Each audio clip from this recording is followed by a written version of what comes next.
Hello and welcome back to the Rising Sovereign Podcast. I'm Jay Azavari. And I'm Jaydee Azavari. We are back in North Carolina. We made it back. All right. Oh my gosh. How was that for you? Honestly, how long it took us? A week? That's like what it was, like a Saturday to Saturday or something, Sunday to Saturday. The drive back, yeah. It did not seem like that long, and it didn't seem that hard. Well, I think the first few days we didn't really push the driving too much. It wasn't until the tail end there that we but really even did. then it didn't seem that bad from other times we've driven across the country. So I think maybe it was spread out a little bit more, even though it didn't actually seem like, when I was reflecting and like, oh my gosh, we drove for 7 days. That seems crazy. But well, there was really only that one last day to push to get home. That was the long driving day. Yeah. Other than that, it seemed pretty chill. It wasn't that bad. Yeah, so we left California and our first stop was Bullhead City, which is across the river, the Colorado River, from Laughlin.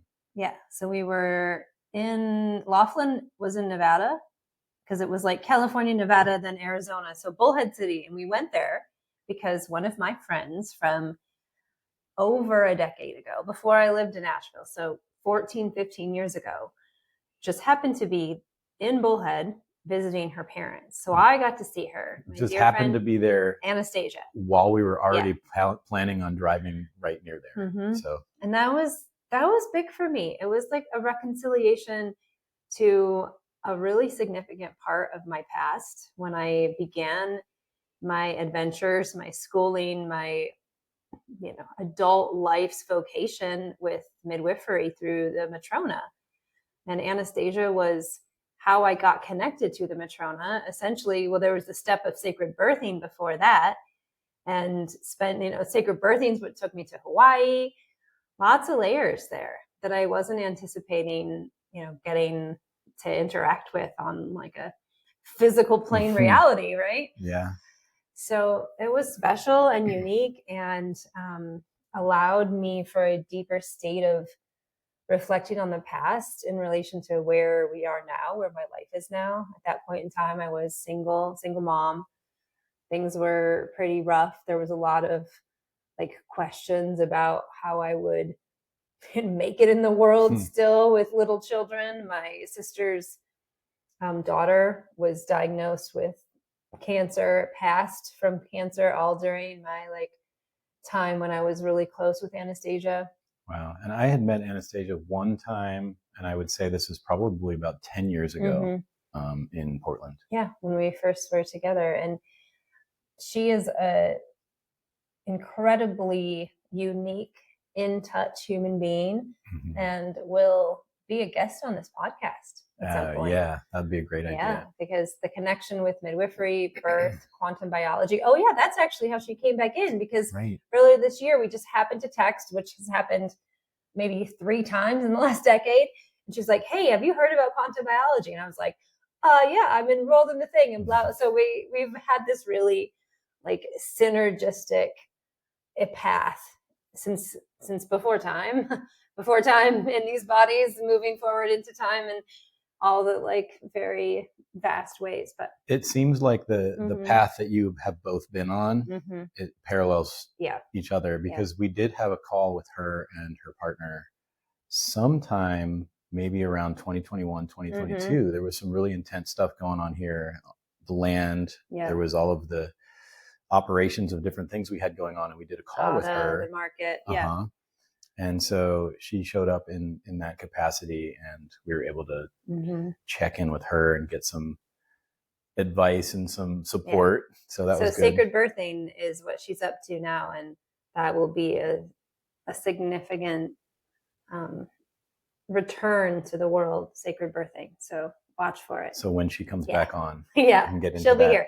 And so, we went to Bullhead City. The next morning we got up and we were looking, as we usually do, which this podcast episode is going to cover. What? One more thing I want to say is that we had mentioned that we were bringing our 16-year-old with us, and she wasn't particularly thrilled about being on the road. But I do think that going and visiting Anastasia, it helped to kind of humanize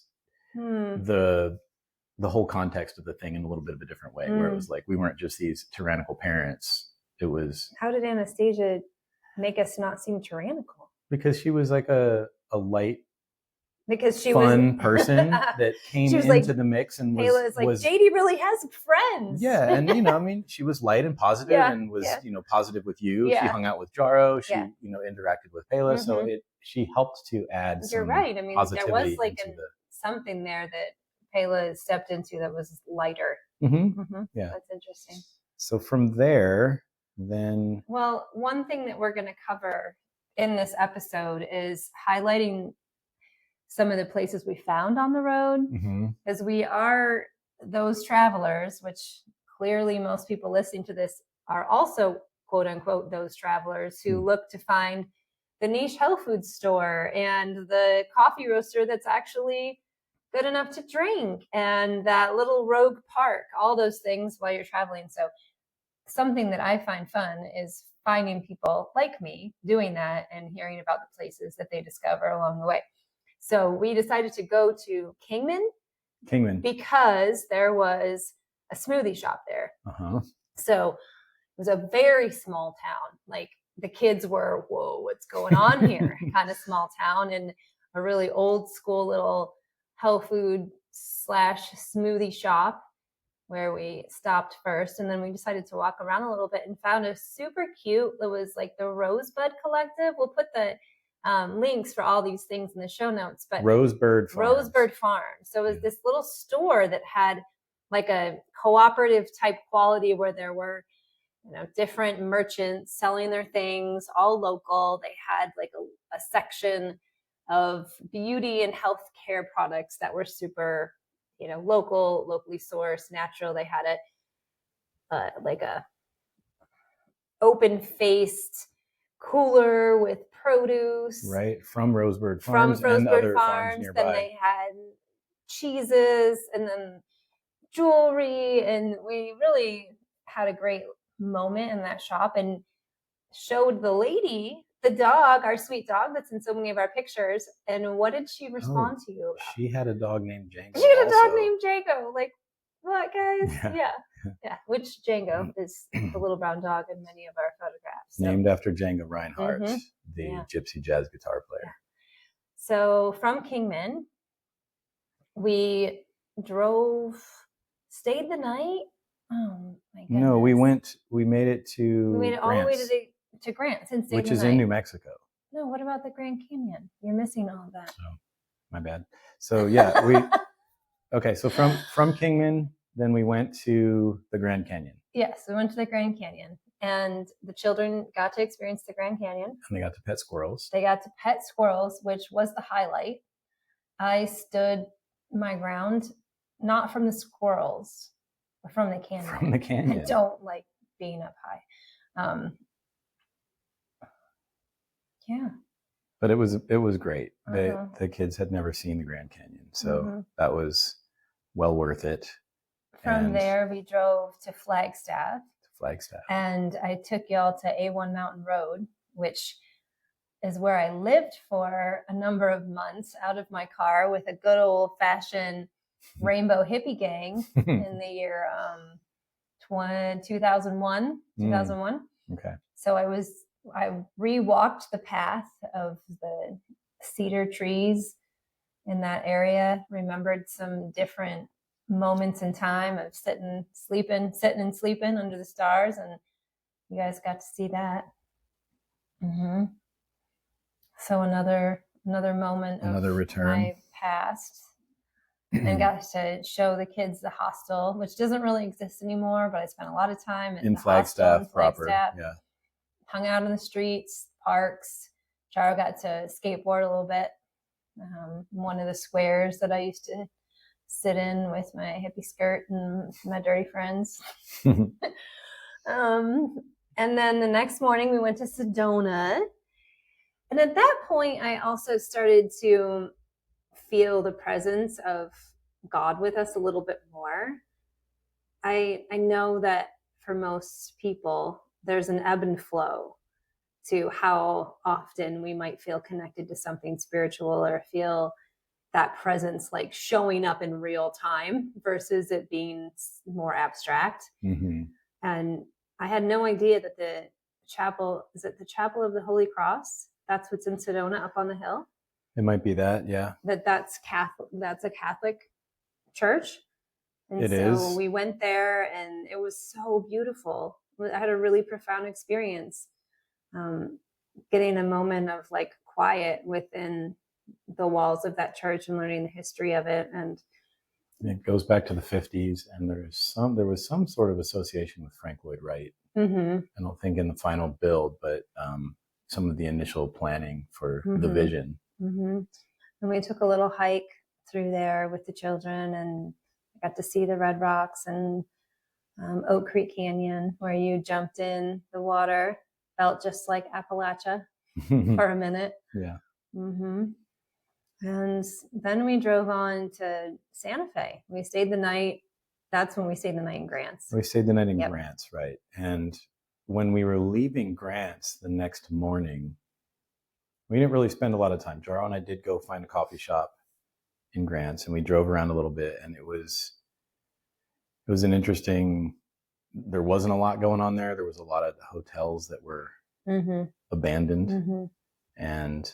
But on our way out of the town, getting back on the 40, I noticed up in the mountains over to the side, there was an old church. And it was right near the Acoma Pueblo and Sky City, but it was called the San Esteban del Rey Mission Church, and it dates back to 1629.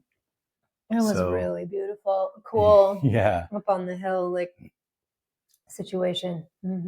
And so just having that experience of stumbling upon some of these places that maybe we hadn't really known the depth of the history in some of in that part of the country. I wouldn't have noticed it before.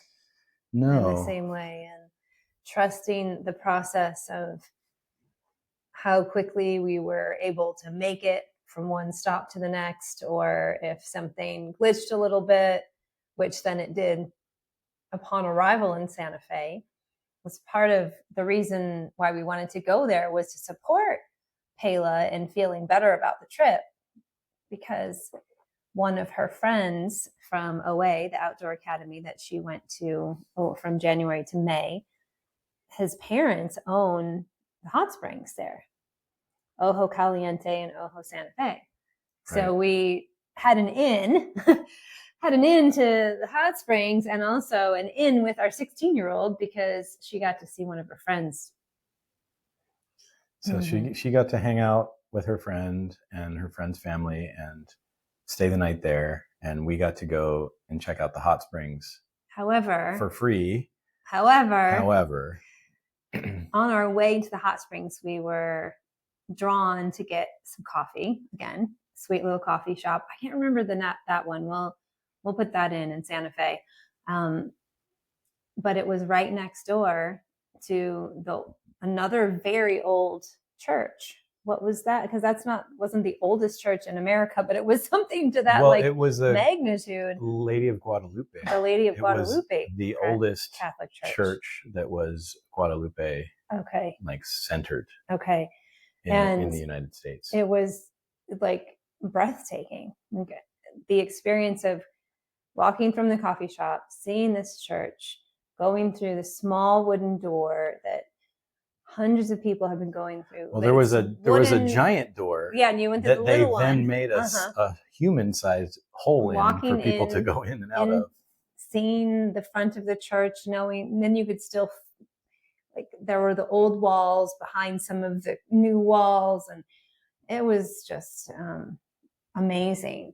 There was all this timber framing on the inside, all of these hand-hewn logs, and I did see on the end of many of the logs, they had the flower of life carved into the ends of these logs. Really and cool. I got some pictures of that. And beautiful rose gardens. I got some pictures of that too. Rambled through the church for a little longer than maybe would have aligned with then getting to the hot springs in time to go into the water. We didn't make it in time because the lightning, a thunderstorm came through Santa Fe, like the one in the whole year lightning and thunderstorm during the 2-hour window. We had to go in the hot springs while Pela and her friend watched Jaro for us. Right. And man, I was stuck on that for a while because swimming is pretty much my favorite thing in the world. And if you add hot springs onto swimming, like there's nothing better. It's one of those things where everybody that you talk to is like, this never happens here. Yeah. And I realized the next day that I wouldn't have traded not being able to go to the church for being able to go in the hot springs. And that was like a pretty profound moment of clarity for me. So going back to if there's like a little glitch in your plan, what's the point? Right. There was another layer of like, this is what's most important, truly. And so we stayed the night. We actually got like a hotel that had a pretty sweet pool, which that helped to alleviate some of my angst around not getting in the hot springs. And we went on a beautiful hike up from the hotel. We saw a coyote. An amazing sunset. And the next day you were like, you should just go to the hot springs by yourself. And I couldn't do it. I didn't want to go by myself. And I didn't go by myself. So we went back downtown, found a really cool, Pela showed us this really cool thrift store. Mm-hmm. Got a purple corduroy coat for like $10. Pretty great. And got to see Jaro skate again, because then there was a cool skate park right next to the thrift store. And then we realized we were right next to the coffee roaster and the church again. I'm like, wow, if I had went to the hot springs by myself, I wouldn't have got to the church again, because then I could go there one more time. So I got to do that. So you got to go back in. Anyway, so that was fun. And then we were also going to visit friends of mine from Anastasia Matrona days, because they have a farm outside of Santa Fe. And I did get to see my friend, but we didn't get to make it up to their farm, which would have been cool. My friend's name is Jen Antel, and her partner is Heather Shepard, who is also part of the teaching team at the Quantum Biology Institute. And they have this little farm outside of Santa Fe where it's called Ojo Conejo? Yeah. Or something Conejo. And then Ojo Sarco is the name of the place. But that's that was an interesting twist when you discovered through the course of the course that Heather Shepard and your friend were because I was Jen's teacher in the Matrona when it was at Anastasia's house. Oh, wow. That's really interesting. All the things, they continue to connect together.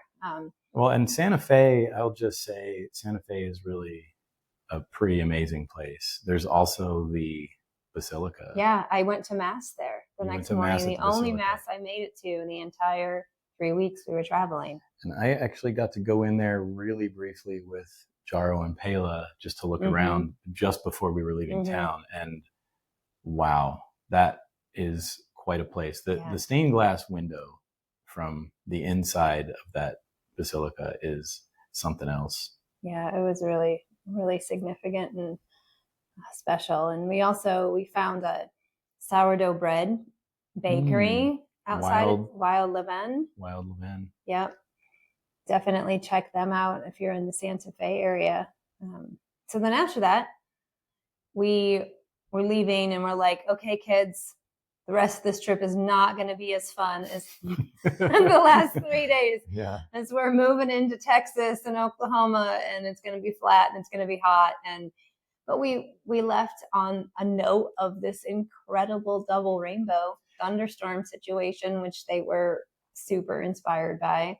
That was one of the most vivid, probably the most vivid rainbow I've ever seen in my life. Yeah. And there was a solid hour of our drive. We're driving through a perpetual rainbow situation. Our view of the world was framed by a double rainbow for an hour. And the shifting landscape as we were leaving New Mexico, going into Texas. Yeah. So we stayed we made it at some point. I think we stayed another night. I can't remember now. No, that was Shamrock, right? Oh yeah, Shamrock, which was just Texas. A teeny tiny town in Texas. Which we didn't spend any time there. But it had an interesting name. We got in there late. We left kind of early. And then we drove to the Spiro Mounds the next day, which is a place that you'd been researching since last summer when we actually wanted to do a road trip and didn't get to. Last summer, we were planning to drive to California, and I was charting our course around the mound sites. The mound sites of America. Yeah. So that's something that I've been So the interested Spiro in it mounds various times. Are ancient. Tell me about the Spiro mounds. Well, it's kind of like an unknown. There's a lot of unknowns. Mm-hmm. They have found a lot of artifacts, and they estimate that this was part of the mound building culture that existed throughout the United States, and they sort of predate a lot of the Native American cultures. Mm-hmm. They're somewhere in the ballpark of like, I don't know, 10 plus thousand years old and stuff like that. So there's a lot to all of that, and I've kind of perused through some of these different topics at times, and it gets into a lot of these alternative versions of history and archaeology, and you get into the whole Smithsonian and the buried skeletons of giants and different things. And so it's like a fascinating topic. If you want to entertain a 7-year-old and 16-year-old on a road trip, you can start talking conspiratorial things with them. One of them will be fascinated. One of them will want to argue with you about all of it. But it's a change of scenery for a minute if you want to like spice things up. Sure. Sure. Did we listen? I think we did listen to one episode of the Higher Side Chats with the kids in the car. We did, but we chose to select one that was relatively more tame. But it was about health and nutrition. Yeah, but it's good. They've listened to a few things by Greg over the years. Sure. And, all of our kids at one point or another have been inducted into the grandmother conspiracy school of your mom. Oh yes, my mom. So we should have her as a guest sometime. We should. Because I got a dissertation about chemtrails from our 5-year-old. Yes. And I was like, and where did you learn this? Where did you hear all this? He's like, Fifi. I was like, okay, that makes sense. Yeah. Right. So the Spiro mounds, definitely, like, the kids had moments of being, oh, this is boring, but we just kept pushing. We just kept pushing them, and they actually came out at the end where both of them were engaged with the woman who was managing, who was very much involved as a historian and had a lot to speak about how they were going to be remodeling the entire place. So I do think that it's worth keeping on the radar if you're traveling through Oklahoma and you want to take your children to some place that's ancient, that could bring up some questions, some topics, get out and walk a little bit. Dogs are allowed. Right. Yeah. And, at some point I could probably share some of the research that I did that plotted a course through the United States at different mound sites and spots and things like that. And so, it is interesting to just get out of the mindset with, traveling in general with a teenager and a smaller child. It exposes them to just such radically different settings than they're used to on a day in and day out, day-to-day basis. And so that in and of itself does bring a shift in the way you think. And, kids, teenagers included, are just naturally thinkers and curious about things. So it is, change the scenery, you change a lot of things. Yeah. And so it does provide a lot of opportunities to then contrast your life and what's going on here, and at least think about, well, what would it be like to live here, or what is life like here, or what would life have been like so many thousands of years ago in this sort of mysterious place that we're visiting. Yeah. I can't remember if we really found any interesting health food stores or coffee shops at that point. I think we were probably just resorting to Whole Foods. I did remember, though, on the previous episode, before we got to California, there was the Christian coffee shop we stumbled upon just outside of Las Vegas. Oh, right. It was so cool. There was no seed oils, sourdough pancakes, great coffee. That was a nice find. And then Rye Goods, which is incredible in Laguna Beach. All sourdough rye, base for every pastry. And they have donuts and bagels and croissants, and I just want to move into Rye Goods. That place is top notch. It's really, they've got it dialed in there. Yeah. And so we stayed the night in Little Rock, and then from Little Rock, we made it all the way home. Huh? Yeah, well, we stopped in Nashville. We did stop in Nashville, and we considered staying the night in Nashville for Payla again, because another one of her friends from the Outdoor Academy lives in Nashville, which she was able to see her, but we didn't end up staying the night. No, and what was the name of the grocery store? It was the Red Turnip, or the Turnip Truck. The Turnip Truck? And we were, that is a chain in Nashville if you want a grocery store, but not Whole Foods. Mm-hmm. And they had a really nice hot bar, got some ice cream. It seemed like a pretty solid establishment. Jaro had been wanting a new notebook. Okay, so our 7-year-old, I think, only watched one movie the entire 7 days we were on the road, which, I mean, we do let him watch sometimes while we're driving. We don't have iPads for them. We don't have like the things stuck in the back of the seats. It's pretty impressive. But once in a while, he might watch Mouse Cookie or something to that effect. And that last stretch of the last day was when he did end up watching something. But prior to that, he had drawing supplies mostly. He just kept drawing more and more pictures and ripping paper and dropping popcorn. I mean, that's not an art or a thing that's keeping him distracted, but it was something that kept me distracted. It was all the popcorn and the ripped pieces of paper. Yeah.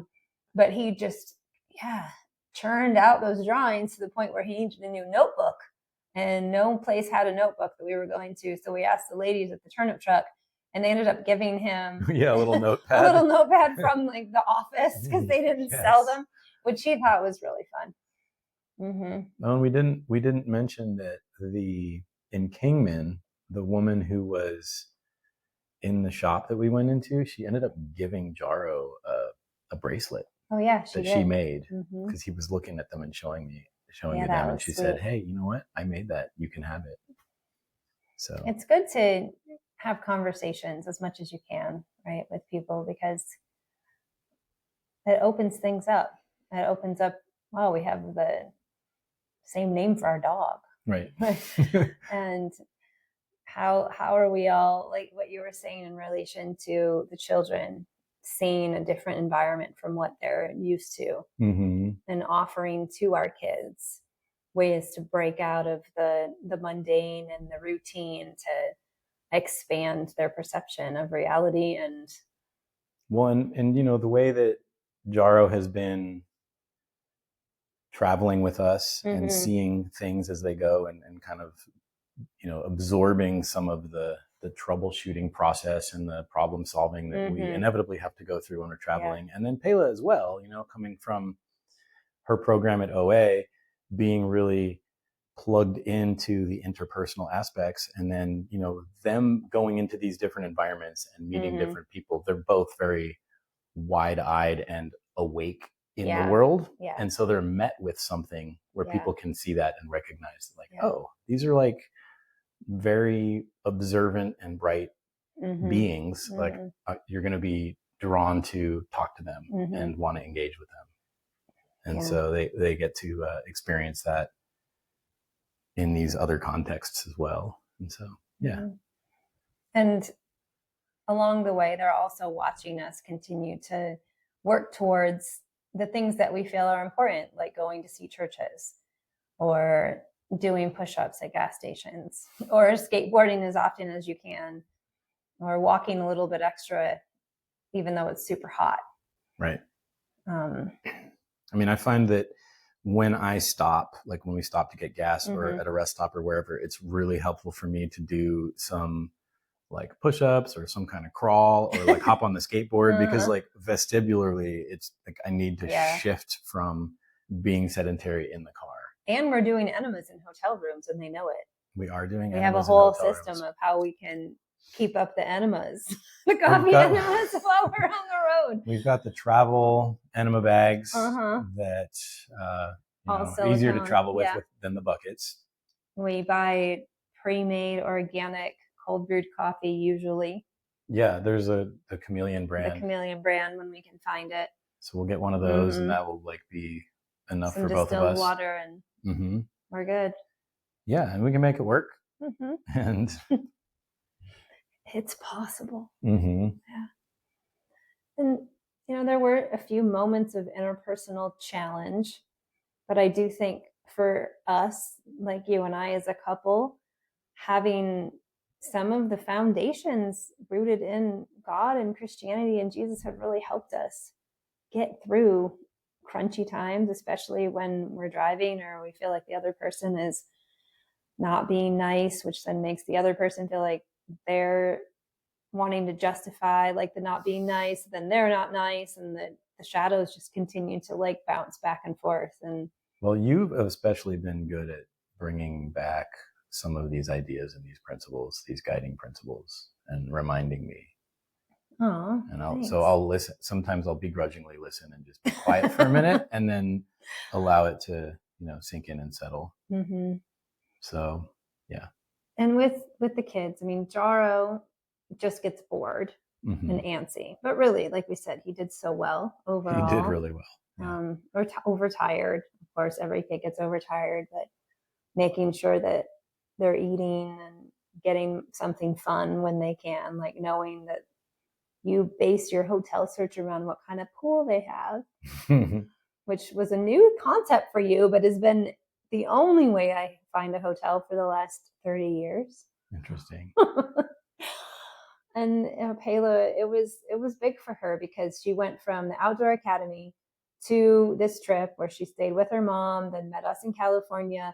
And when we were initially in California, we weren't going to drive. Right. So breaking the news to her that we were going to now take her on a road trip across the country where she was going to be in a car with us for 7 days. Well, and she also had been staying at her cousin's house for a week while we were in California. So that's like fun in a different way where she's kind of... Yeah. I mean, we touched upon the whole, I'm going to get my own plane ticket home in the last episode. And, but she really shifted. And I think it helped us to come back into our life in Asheville where she hasn't really been a part of it since January. And even then it wasn't much because of the hurricane and she went to California then. Right.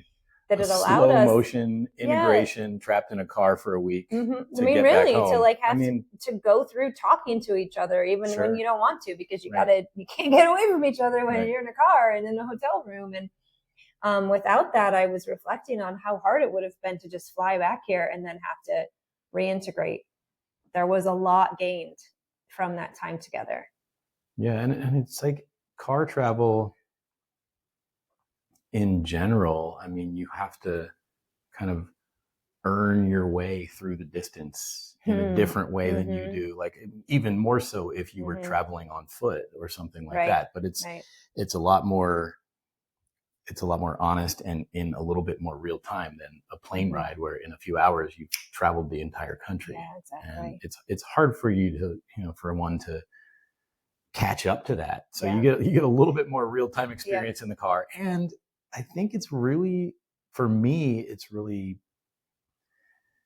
impactful to be able to see what's happening along the way. Like the cows in Texas. I mean, I remember them from other times in my life, but for the kids to actually see that again, like acres and acres of cows that can't move.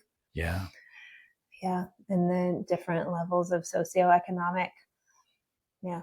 Or to drive for, several hours and hardly see any civilization whatsoever. And then you come upon a small town and to talk to them and just say, look, people live here. Yeah. Say, this is where they live. This is the only place a lot of these people have ever known. Yeah. And what would it be like to live here? And, it's hours to the nearest city. And look at the options available here. And so, just gives some perspective of what possibly direction things could go in or what different levels of existence there are out there. And I mean, this is just along the 40, right? Like there's a lot more out there, but it gives a little bit of variation and perspective. Yeah. So. And that just reminded me too about the aspects of circadian biology. And it's obviously more supported if you're driving than if you're flying through the time zones. But we still very much try to, see the light at the beginning of day and the end of day as we were traveling to help keep that in sync. And continued with Quinton. Quinton minerals have changed my life. Very good in relation to keeping the body properly hydrated. Also just trace minerals. Actually took some more magnesium than usual. Have chewable GABA on hand. That's something that is helpful for the kids. Anything else? Not gabapentin. Not gabapentin. Which, just to clarify, because we were at some sort of appointment with Jaro. No, it was one of his ER trips. Right. Where we were getting ready to go skiing. It was when he needed to get stitches. And cut his head open. Yeah. Ended up at the ED in Asheville. And they're asking us if we've given him anything. I'm like, oh, we gave him some GABA. And, 15 minutes later, they come back in with the nurse, the doctor, the social worker. And clipboards and like, let me get a little more information about this. We're like, no. We were told that you gave your child gabapentin. And I'm like, oh, dear. No. GABA, chew a GABA, pharma GABA supplements. Anyways, life. Yeah. Yeah. Mm-hmm. Well, I think we should end that there. It's pretty simple, straightforward little episode here, but happy to share, happy to be back in Asheville, happy to shift perspectives now that we're here into some other topics that we're really looking forward to share with you. Sure. Just to recap. So, you're going to recap. Hotels with pools. Coffee enemas. Quinton. Push-ups and skateboarding at every gas station or every stop. Mm-hmm. And then find the coffee roasters. Because they know what they're doing in a different way than some of the other. Yeah, be patient. And find the really old churches and basilicas on your travels, because at the very least, it's tapped into some interesting history that you might not have known was associated with this region. Totally. And okay. Yeah. Until next time. See you later.